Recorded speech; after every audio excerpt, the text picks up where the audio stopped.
Indonesia, wilayah kepulauan yang berada di sekitar garis khatulistiwa.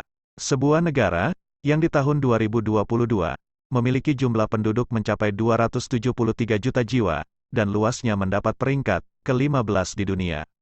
Indonesia, adalah negara republik, sehingga kedaulatan negara berada di tangan rakyatnya. Bentuk negaranya, kesatuan, artinya pemerintahannya terpusat, sehingga, menutup kemungkinan terbentuknya negara lain di dalam negara Indonesia.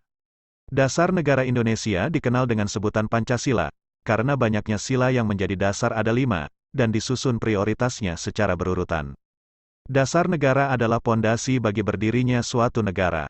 Ibarat bangunan, pondasi berperan penting sebagai penyangga agar bangunan dapat berdiri kokoh, sehingga segala kegiatan di dalamnya bisa berjalan lancar.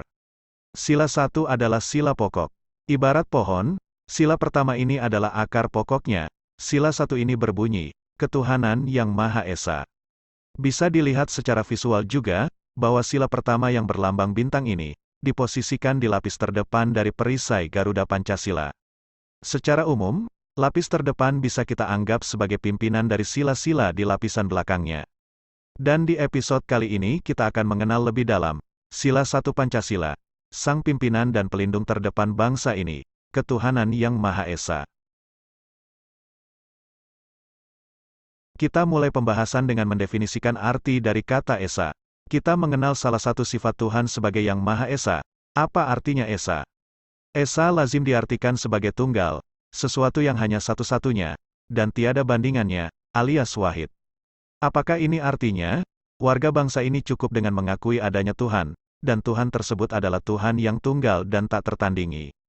Tapi sila ini bunyinya Ketuhanan Yang Maha Esa, bukan Tuhan Yang Maha Esa. Saya menemukan makna dari kata Esa lainnya yang menarik, yaitu makna kata Esa dalam bahasa Sanskerta.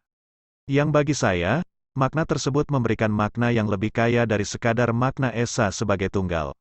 Rupanya ada juga makna Esa lainnya, namun perlu juga ditanyakan langsung keabsahannya kepada yang memutuskan penggunaan kata Esa pada sila 1 Pancasila. Meski begitu, makna Esa yang satu ini sangat memperkaya pemaknaan mengenai keesaan Tuhan. Makna lainnya itu adalah, Esa sebagai sesuatu yang didambakan, yang dituju, yang diupayakan. Pemaknaan kata Esa yang demikian, bagi saya tidak lantas menggugurkan makna kata Esa sebagai tunggal, karena tunggal sebagai sesuatu yang tiada tandingannya, suatu yang satu-satunya itu, justru sejalan dengan makna kata Esa sebagai suatu yang dituju, didamba, diupayakan. Karena, jika ditanyakan pada manusia, hal apa yang paling diinginkannya? Jawabannya cenderung sama, damai, bahagia, yaitu itu saja yang dituju, tidak jauh-jauh, sama saja. Inilah gambaran dari keesaan.